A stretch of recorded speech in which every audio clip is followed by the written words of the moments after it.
Hi everyone. In this session, we'll be talking about making online sales a virtual reality. Now, even before the pandemic hit, the real estate industry was beginning to see a shift in how people wanted to even approach home buying. In this session, we'll be looking at what those shifts are and what they're driven by. We'll also look at how the industry can adapt to the new customer expectations when it comes to technology and online sales. And lastly, we'll wrap up by talking about how builders can prepare for where the shift will take us in the near future. Now, I'm sure a lot of you guys are somewhat familiar with Rendering House, and probably also our founder, John Lee, who spoke earlier today, but I'm willing to bet that most of you guys don't know who I am. My name is Andrew Poon, and I'm the VP of Sales and Marketing at Rendering House, and I've been with Rendering House for just about half a year now. Prior to being at Rendering House, I was in a myriad of different industries and different roles. Everything from aerospace to oil and gas to jewelry to real estate. And while that may seem random, the common theme throughout all of that has always been a deep desire to disrupt these major industries with technology. I want to give you guys a quick snapshot of Rendering House's history, and it can really be broken down into 3 phases. The first phase was all about content creation. So for the first 8 years, we were really focused on architectural illustrations and 3D renderings. For the 12 years that followed that, we were all about software.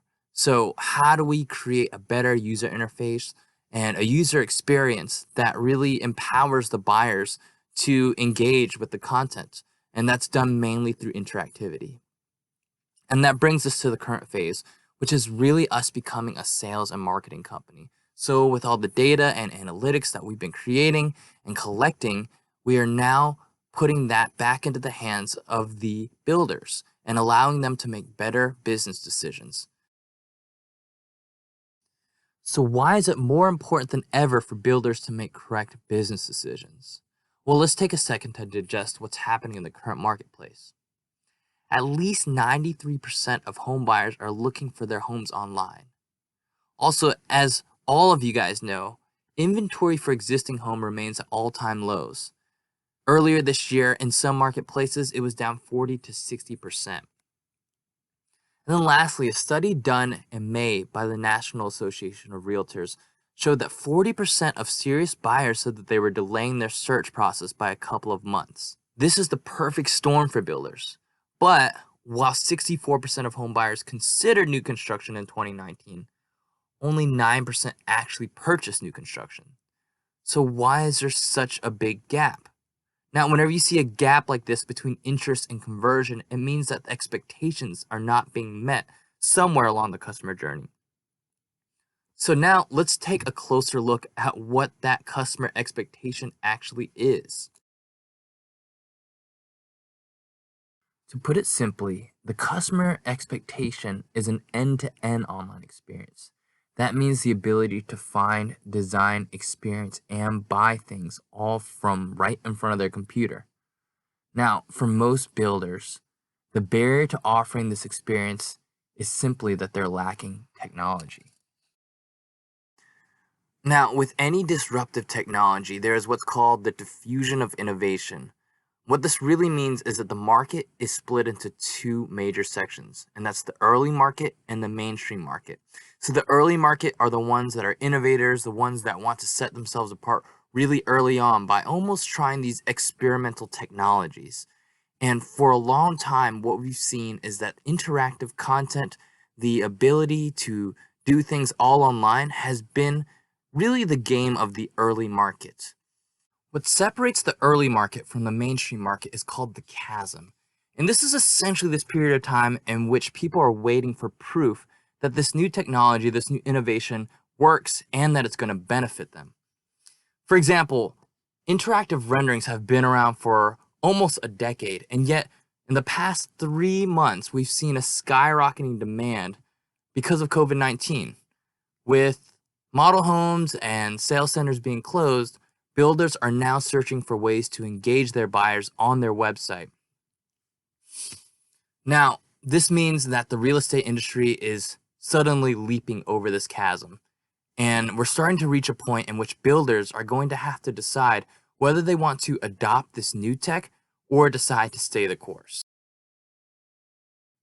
Now, when it comes to consumer trends, convenience is always the driver behind technology. And convenience for today's shopper means the ability to do everything online. I mean, when was the last time that any of us went to a Blockbuster? It's probably been a while since Blockbuster is now a thing of the past. Now, Blockbuster started with an offline experience where consumers would go to their brick and mortar stores, they would browse, they would either rent or buy there. With the emergence of the internet, Blockbuster said, oh, hey, we need to put together a website. So now we're giving our consumers the ability to browse and maybe even make reservations online, but they still have to come to the store to get it. Now, where Blockbuster failed was the ability to do everything online. And this is where companies like Netflix and Hulu really began to differentiate themselves. And that is why Blockbuster, who had the market cornered, is now a thing of the past. I'm sure we can all appreciate the parallel here. Historically, real estate was an offline to offline industry. You go find a real estate agent, and that agent would bring you to the houses and so on and so forth. Now, in the past decade or so, what we've really begun to see is leads coming from online sources. And while they come from online, they're still going to come into your sales center or your model home. And now, as we've already visited, we are really beginning to enter the era of complete online sales. That being the case, your website is going to start replacing your model home or your sales center in so many ways. And now your homepage is there to create that curb appeal. So ask yourself, is it visual? Is it eye-catching? As we're thinking about our webpage as our storefront, I want to draw that analogy out a little bit more. So I know we're thinking, okay, we have things like SEO and AdWords to get people to our website. I want you to think of that as the map. And once people have navigated to your storefront, do they want to come inside? Is it inviting? You can tell this based upon your bounce rate. So are people actually staying on your website? And if they're staying on your website, if they're coming into your store, are they leaving prematurely? Are they leaving before it counts? There are so many ways that you can lose a customer between the storefront and checkout. The first way is that your store layout is so terrible that the customer doesn't want to take a second step inside. Or maybe they don't even know what you're selling. We chalk this up to the customer not being able to find what they're looking for. Now, the second way that you can lose a customer is that maybe they come inside and they can't really find exactly what they're looking for. Maybe they don't have the selection. You don't have the sizes or the colors that they're looking for. We chalk this up to them not being able to have that design experience. The third way is that they see something they like, but they can't even try it on. Or maybe they just want to make sure that that color or that size actually looks good on them. This is what we call the customer's ability to experience the product. Lastly, let's say they found exactly what they want. They bring it up to the front counter, but your credit card machine is broken and they don't have cash. Suddenly, you're looking at losing that sale even though they've gone through the entire process of finding that product. Now, I know you're saying that in real estate, people are not going to want to buy their houses online.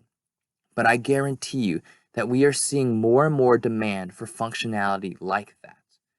So ask yourself, if your website is now your new sales center or your new model home or your new storefront, is it able to convert?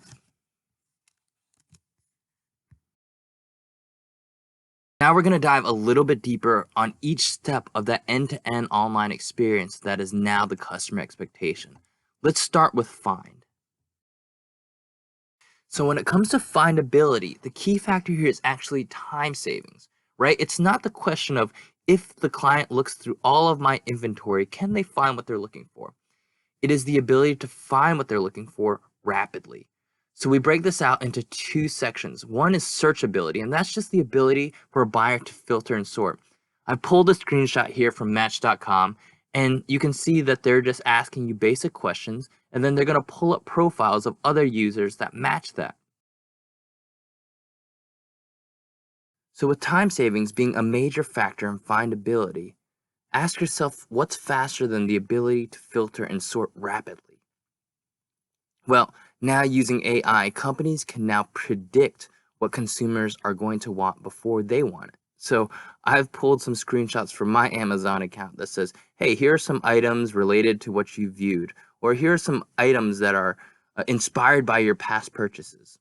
The other way for a company to understand what a consumer might want before they do is by having them take a short quiz or survey. And that way they can create a profile and match that to the inventory that the company actually has. Another key factor in findability is eye-catching content. So let's go back to that Match.com screenshot that I had pulled up.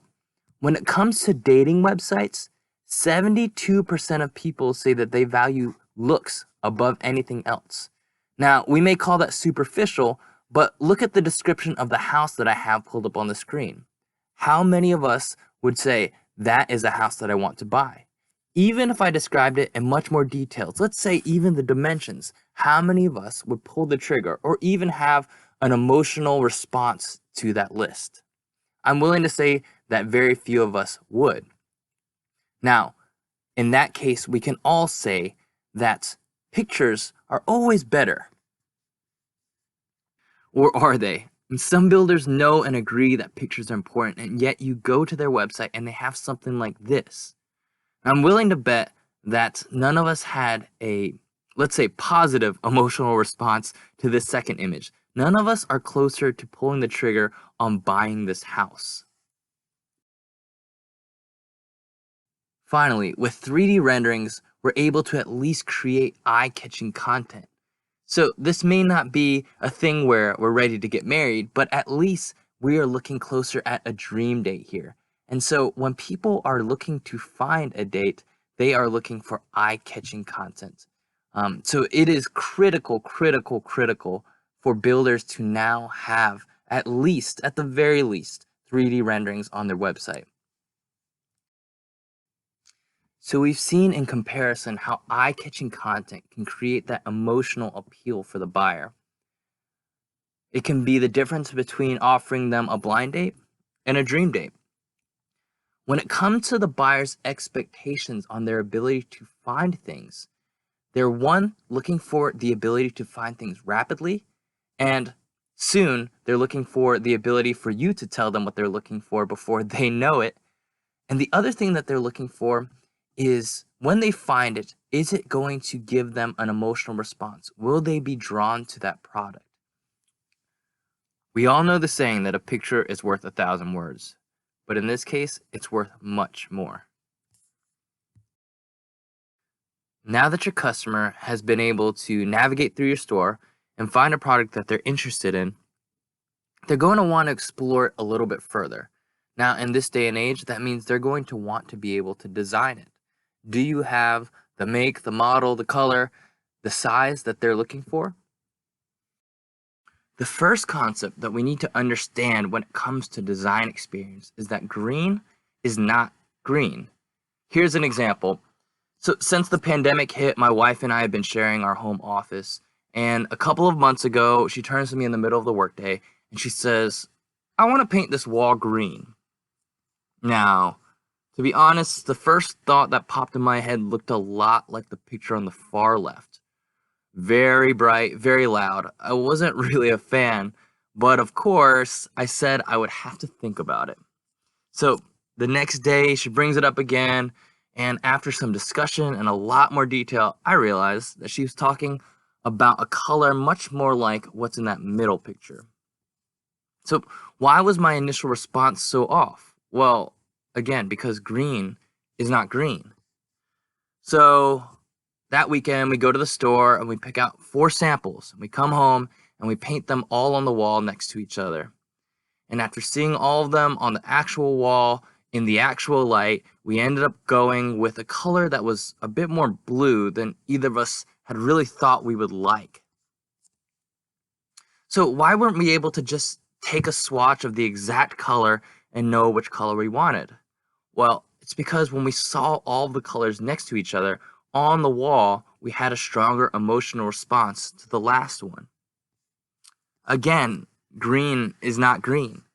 So Even with swatches or hex code samples, it's incredibly difficult to visualize what that color will actually look like in application. Now, I do believe that being in a sales center and being able to see textures and finishes adds a lot of value. But when we bought our new home, they took hardy plank out of their desks, and still took a lot of imagination to think about what our house was actually going to look like with that hardy plank and in that color. And that's why having design processes that are visual and interactive is so important, because we're able to switch between all of those colors, all of those textures, and decide upon the one that we like the most.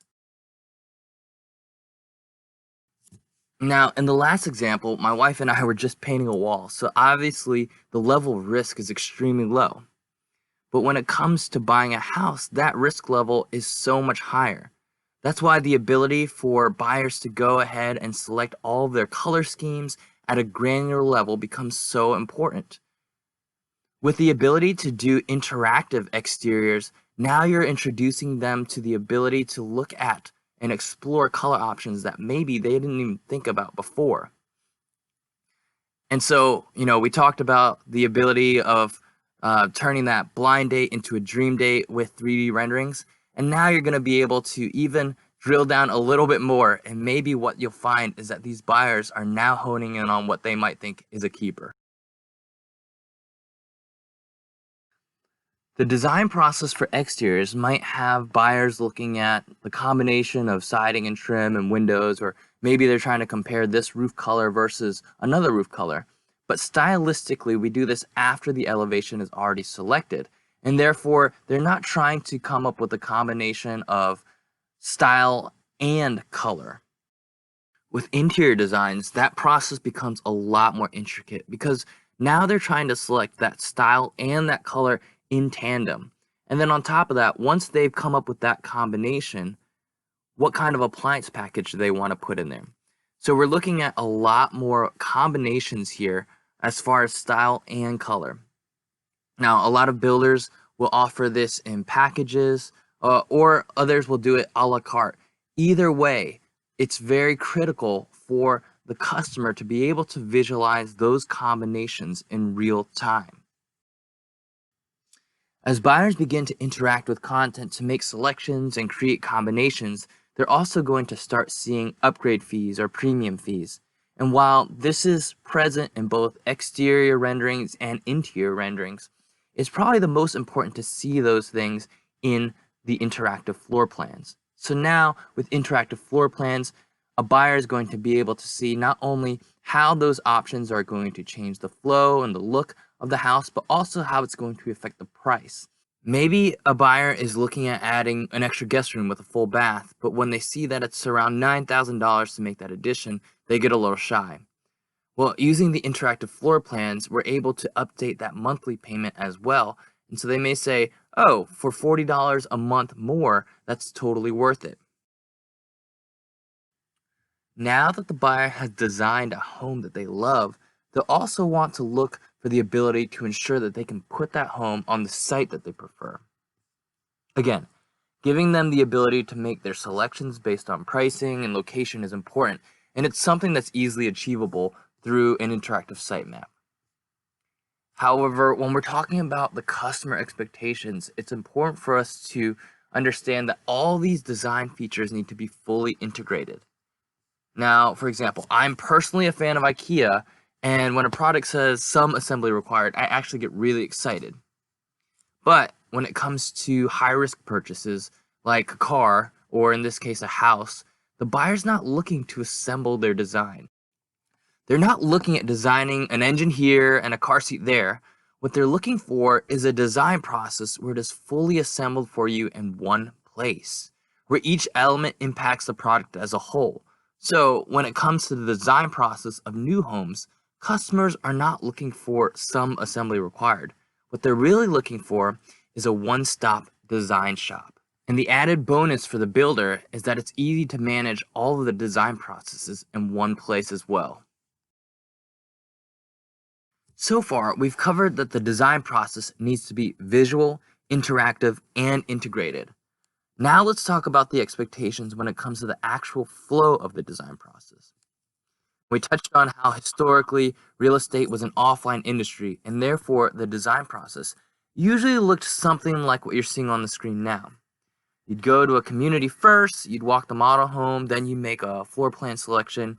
If you make that floor plan selection, that's when you would go and select your lot. And then after all of that is done, you'd go ahead and make your design selections. And while there were times that someone might deviate from that order, in most cases, it just made sense because otherwise it's difficult to backtrack or for them to change their minds. And while this flow made a lot of sense, it's not flexible. It's very linear. And depending on who the buyer is, it could feel a lot like herding cats. As home buying becomes more and more of a virtual reality, the expectation for the design process has to be flexible. Buyers want the ability to go back and change their mind, to take detours, and also to save their progress along the way and come back later when they feel like revisiting it. The linear flow that worked so well for the offline process is no longer what matches what the buyer is looking for in their design process. Again, let's talk about the importance of a fully integrated solution. If your design process is siloed and fragmented, if you're designing one thing here and another thing there, you can't offer them the circular design process that they're looking for. As we move forward, builders need to have a design process in which detours are welcome.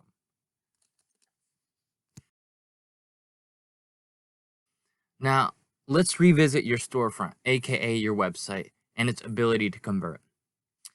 So now the buyer has compared a couple of your products and found the product that they like. They found the color they like, they even found it in their size. Now, some buyers are fine with checking out at this point, but for most buyers, they're going to want to try it on to experience the product. Experiencing the product plays a huge role in the purchasing journey. Once a buyer has tried on an outfit or tried out a product, they are able to imagine what it would be like to own that product. Now, the same thing applies for homes, and traditionally, this is where model homes came into play. As we dive into this part of the session, I want to make one thing clear. I don't think that anything speaks to experiencing a home quite like a model home does, but builders need to acknowledge where model homes fall short and adjust accordingly. There's no experience quite like the ability to stand inside and walk around a model home. However, as people are less willing to visit model homes at this time, we're looking at a major shift in how tours are being done. This is something that markets with high level of transplants have already experienced for years. So the way that they address it is they have realtors use FaceTime tours for pre-existing homes or even model homes. But what's the equivalent for FaceTime tours for a builder? Well, you probably already know, but the answer is virtual tours. And the ability to offer virtual tours in place of a model home is not only an upgrade in convenience, but it's also a major cost savings. So let's break down how virtual tours can replace model homes. Now, model homes have carrying costs that include utilities, insurance, property tax, and also maintenance, which is the yard, cleaning, and repairs. With virtual tours, in most cases, you're just going to be paying a hosting fee. Model homes also, as far as staging, have furniture rentals or furniture purchases, and you have to do that for each home. With virtual tours, you're essentially doing a one-time rendering fee for a home that has unlimited usage, and what's even cooler is you have the ability to toggle on and off furniture. So for people like me that are not as creative, you're going to have the furniture there so that I can understand how that room works and flows. But for people that are more creative, you can toggle off that furniture and then their imagination can do the work for them. As far as staffing is concerned, for a model home, you're going to have an on-site sales agent. And that means that they're going to have limited hours of operation. They might have limited availability. They're going to take PTO, vacation. And there's also the safety and security measures that you're going to take to have somebody on site like that. In comparison, virtual tours, you can have your online sales counselor always linked up to that website, and you can have a team of them who are available 24/7, 365, so that you make sure that none of your potential customers fall through the gaps. Another great tool that listing agents use to show off their existing homes is Matterport. Matterport gives buyers the ability to virtually tour a home by stitching together a number of 360-degree panoramic pictures. Matterport also gives the ability to jump to any part of the house using easy navigation.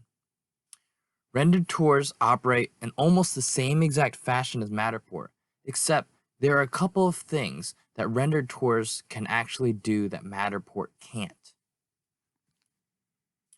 One of those things is toggling on and off furniture. Again, this capability is one of the advantages that a rendered virtual tour has that neither a model home nor a Matterport can offer. In the same way, replacing furniture and changing styles is also much easier and cheaper when you're using a rendered virtual tour rather than a Matterport or a model home. Here's a short clip showing that capability.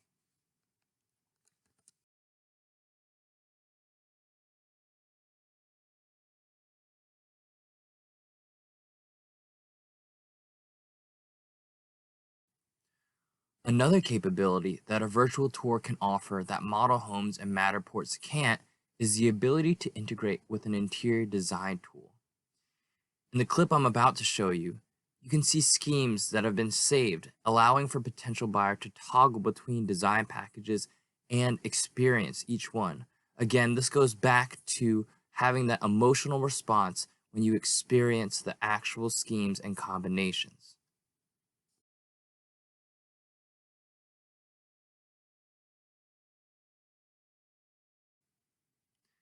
And lastly, while Matterport is an effective way to let buyers tour the interior of a home, they won't be able to walk around and see the exterior or the surrounding community. Now, you might be able to do this with a model home or an existing home, but let's say that that community hasn't even been built yet. With virtual tours, not only will you be able to view the exterior, but you can also tour an entire community and its amenities before it's been built.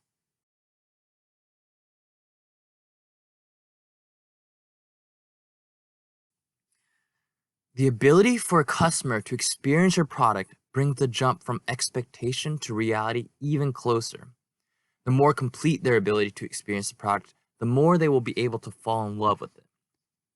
So let's put ourselves back in your store for the last time. Your customer has now found the product, made their selections on size and color, and has tried it on. And guess what? They love it. The only step left is for them to buy it. They reach for their wallet and pull out their credit card. The only problem is that your credit card machine is broken and you can't accept credit card payments. Now, you and the customer are both disappointed and they leave. You hope they'll return, but there are two other stores on the same block that are selling similar products. You very may well have just lost out on a sale. Now, you say, okay, Andrew, I was with your analogy until now, but this is a stretch. No one is going to want to buy a house online. But over the past 6 months, a number of builders have asked us about the ability to implement a buy now button on their websites. And if you think about it, you can now buy almost everything else online. Even cars. A decade ago, this was unthinkable. And even now, it's not the norm. But will it be? Third-party sites are used by 78% of shoppers, making it the most popular way to shop for a car. However, when it comes to purchasing, only roughly 12% of the population plans to buy their next vehicle online or using an app. When we look at those numbers alone, it may seem like buying online has little to no traction with the car industry. But let's take a closer look. Now, when most of us think about buying a car online, we're probably thinking about Carvana. So let's look at Carvana's numbers. In 2019, Carvana posted a yearly revenue growth of 108% and total gross profits of over $137 million. This also marked the company's 22nd straight quarter of triple-digit revenue growth. So, while buying cars online is still far from the norm, the adoption is happening rapidly. But how has Carvana been able to maintain this level of growth? Well, Carvana recognized that because of the high level of risk that customers feel when they're making this large purchase, the best way to drive rapid adoption was by addressing the confidence level. So doing a couple of things to instill higher confidence. Now we can look at these things, and as you look at them, the two biggest themes here are the convenience that they offer through delivery and trade-ins, but maybe the most important thing is the ability for customers to test out the car for 7 days with no risk. So you say, okay, Andrew, but only 12% of car buyers would even want to buy online. So that number of consumers has to be lower for buying a home online. Well, that's not true. A study published by the National Association of Realtors just last month stated that 2 out of 5 buyers would buy without a visit.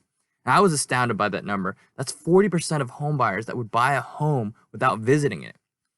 Now, let's just err on the side of caution here and say that that number might be high.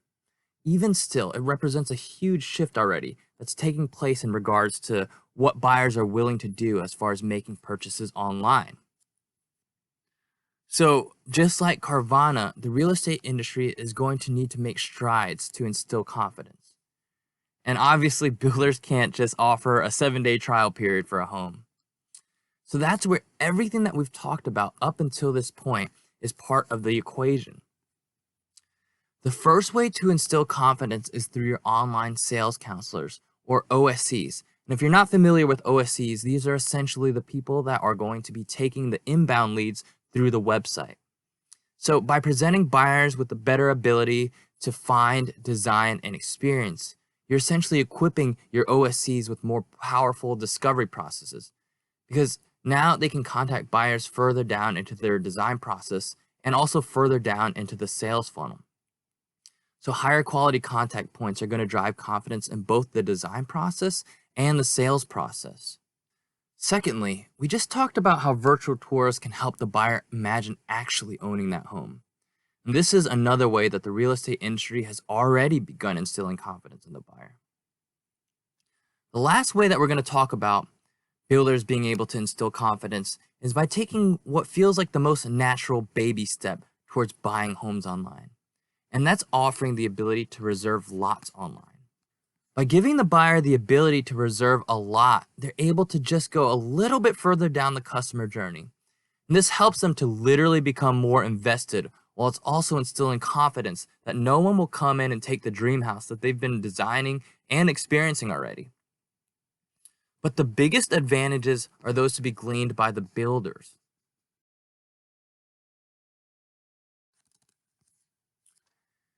If the way that customers reserve lots requires a deposit or earnest money, those that take that step are identified as serious buyers.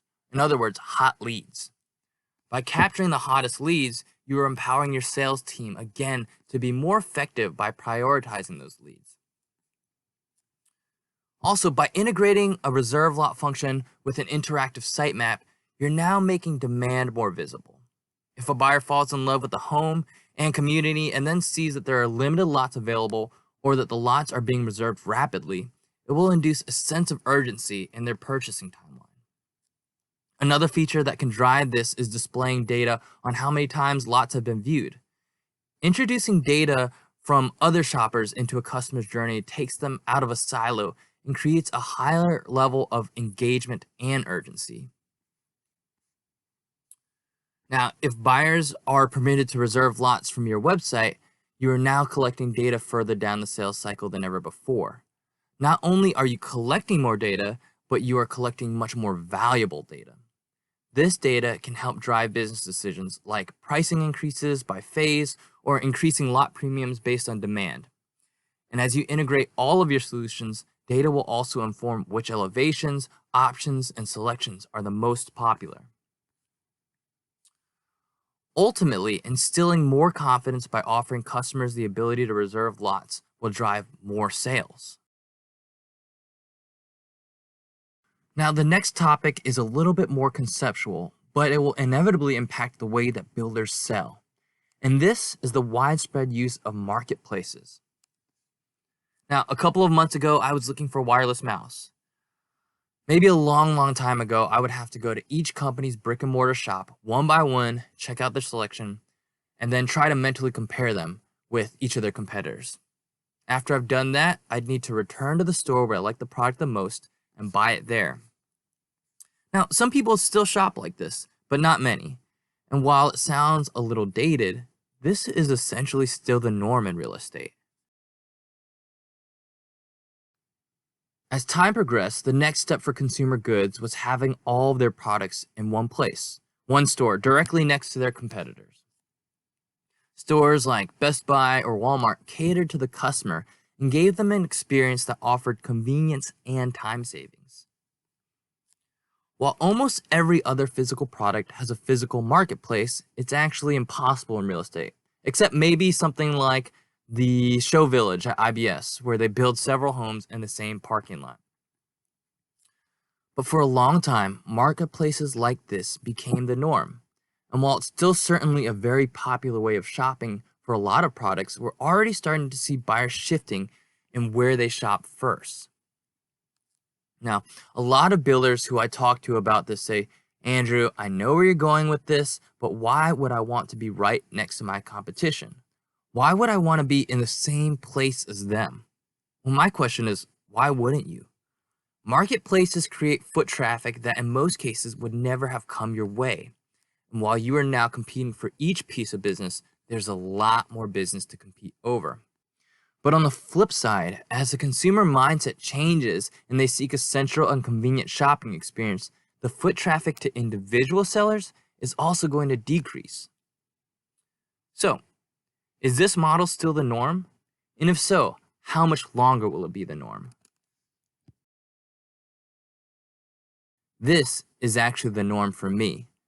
As a lazy shopper, I treat Amazon like a search engine for the product I'm looking for. But if you're saying that Amazon is simply the digital version of a Walmart or Target or Best Buy, that's an extreme understatement.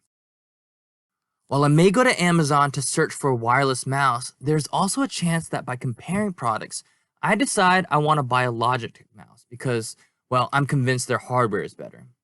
But rather than making the purchase on Amazon, I visit the Logitech site because I want to see if they have expanded selection there. Or maybe vice versa. Maybe after looking at the Logitech's website first, I want to compare them against other brands, and so I head to Amazon. See, the traffic, it flows both ways. But there's another concept to play in the digital world, and we call that the halo effect, which I like to think of as holistic marketing. And the halo effect is essentially the tendency for positive impressions of a company, brand, or product in one area to positively influence one's opinion or feeling in other areas. So now, social media, search engines, and independent reviews all play a part in the equation of winning more sales opportunities. Lastly, with marketplaces being available via apps, customer interaction is multiplied.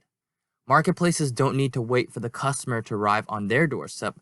They can use data-driven matching to alert customers of products that they may be interested in. So why does this matter? Well, it's huge because Amazon is actually shaping the buyer's shopping expectations. Last year, Amazon had over 150 million unique mobile users, and that's with 2.5 million active sellers. 23% of people are like me. They check Amazon first just to get inspiration from the product offering. Now, the last statistic I want to cover isn't a surprise, but it is something that the real estate industry really struggles with, and that's pricing transparency. A lot of builders don't want to put pricing on their website because it is complicated. Or the other reason that I hear is that they don't want their competitors to have easy access to it. Pricing transparency essentially goes against value selling. So the real estate industry is going to need to learn how to navigate that customer expectation while also still selling value. I'm sure that even in this audience, there's going to be a wide range of how this message is received about how marketplaces are going to change the real estate industry.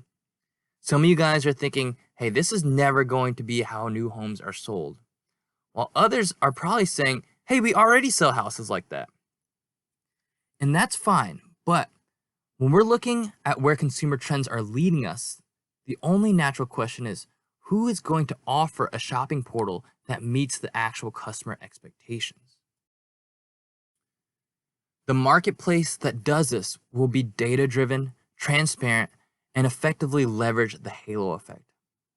Yesterday, Rendering House's founder and CEO John Lee gave a presentation called The Uberization of New Home Sales and Marketing. In it, he talks about our new sister software company, and we call it Anugo. Anugo is a shopping portal that is built with the customer journey in mind. Its full integration with Rendering House's quality and interactive content serves as its foundation. And this integration is going to drive engagement and collect data that builders can then leverage to make stronger business decisions. Now, we don't really have time to dive into this whole concept now, but if you want to learn more about Anugo, I encourage you to check out the recording of John's session. And while the initial goal is to create a portal that offers the most comprehensive and integrated shopping experience for buyers looking for new homes, the ultimate goal is for that portal to expand into all things related to new homes. From appliances to lighting to fences, Anugo's goal is to be the central marketplace for new home buyers. As we wrap up, I want you to examine the ways that you offer buyers the ability to find, design, experience, and buy. Are you meeting their expectations? At Rendering House, we have an acronym called PETALS, and it stands for Personalization, Engagement, Data Collection, Analytics and AI, Lead Generations, and lastly, Sales. Each one of these plays an integral role in meeting customer expectations, and each one of these elements are critical in driving home builders into the future. If you have any questions about what I talked about today, whether it's about customer expectations or Rendering House's products or how a marketplace optimized for new home buyers and sellers is eventually going to disrupt the industry, please feel free to email me or call me. Thanks for listening, and I hope to talk to you in the future.